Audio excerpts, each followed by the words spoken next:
beneath the bridge, beyond the stars. In the heart of a cold and crowded city, beneath the shadow of an old bridge, two souls met, not in comfort, but in crisis. Jamie, a former construction worker, and Eliza, once a teacher's aide, had both fallen through the cracks of life. Job losses, evictions, and family estrangements had led them to the same dark corner of the world, the streets.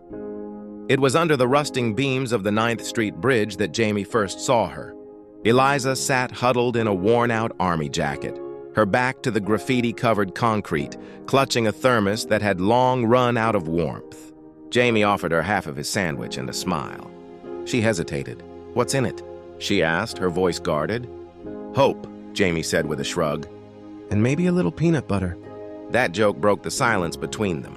When he fell ill from the cold, she stayed awake all night rubbing warmth into his hands. They shared stories of who they once were. Jamie had built houses he would never live in. Eliza had taught children whose parents drove luxury cars. They mourned those lives together. But slowly, they began to dream again.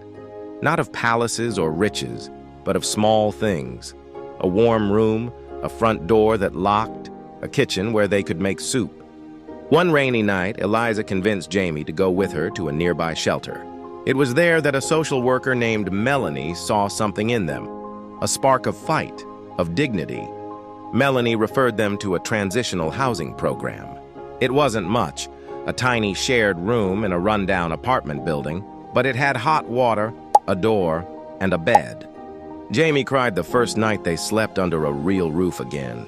With Melanie's help, Jamie re-entered a job training program. His knees weren't what they used to be, but his hands still knew how to build. Meanwhile, Eliza volunteered at a local daycare, eventually getting certified to work part-time. They saved every dollar they could, slowly paying off old debts and building a fragile credit history. 3 years later, they stood in front of a small, sun-kissed house with a chipped blue door and a yard the size of a picnic blanket. It wasn't much, but it was theirs. A local housing initiative had helped them secure it. The house came with creaky floors, stubborn pipes, and a lemon tree in the backyard. Eliza called it a miracle. Jamie called it home. Word of their story spread when a local reporter wrote about them. Donations poured in from people moved by their perseverance. Eliza used the funds to start a free reading club for underprivileged kids. Jamie began teaching young men from the local shelter how to do basic repairs, plumbing, painting, carpentry. They didn't want to forget where they came from. They wanted to make sure others could climb out too. On their 5th wedding anniversary, they hosted a small garden party in their backyard. Guests included their social worker, daycare kids, neighbors, and 2 young couples from the same shelter they once lived in.